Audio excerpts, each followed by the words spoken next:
Narito ang ibang balitang tinutukan ng 24 Oras Weekend. Timbog sa Taguig ang dalawang suspect sa pagtutulak umano ng mga disposable vape at cartridge na may lamang marijuana oil. Nakatutok si Jomer Apresto. Inaresto mo sa salang pagbebenta at pag-ingat na ipinagbabawal na droga. Sa kulungan ang bagsak ng dalawang ito matapos mahulihan ng mga disposable vape at cartridges na may laman palang marijuana oil. Matapos ang ikinasang drug buy bust operation sa Barangay Rizal sa Taguig City. Ayon sa pulisya, karaniwang target ng dalawa ay mga teenager na umu-order online.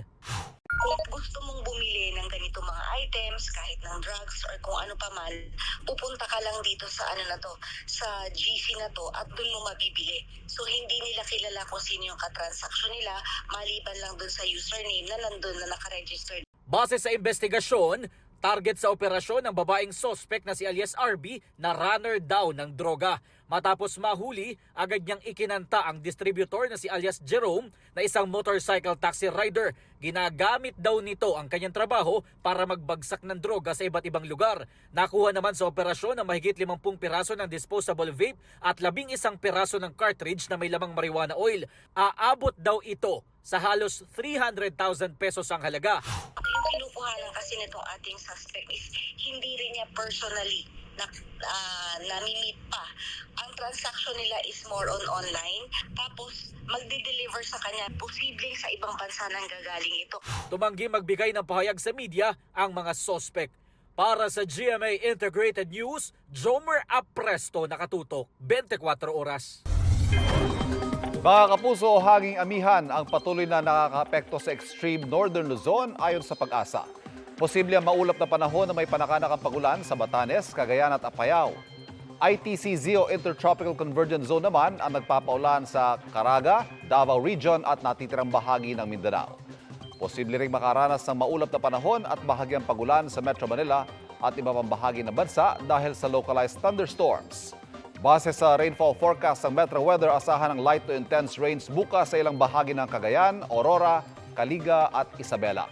Light to moderate rains naman sa ilang lugar sa Bohol, Cebu at malaking bahagi ng Eastern Visayas.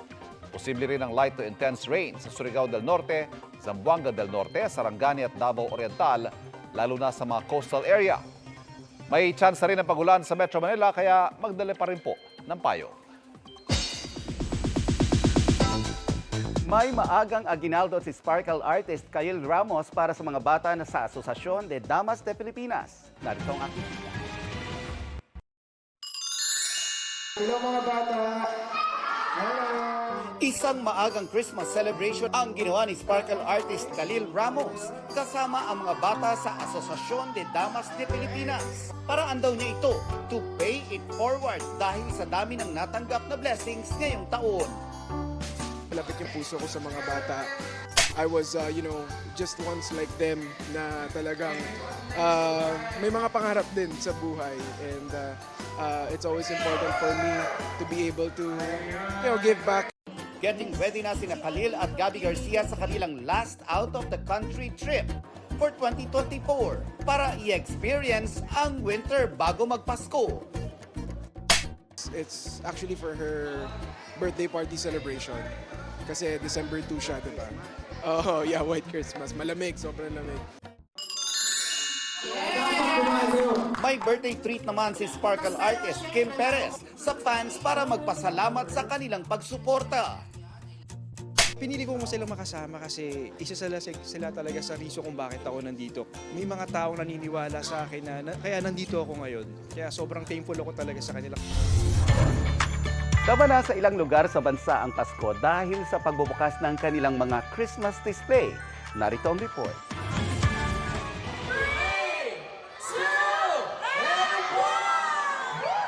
Nagliwanag ang paligid ng Kapitolyo ng Batangas ng sindihan ang kanilang 50-foot tall Christmas tree.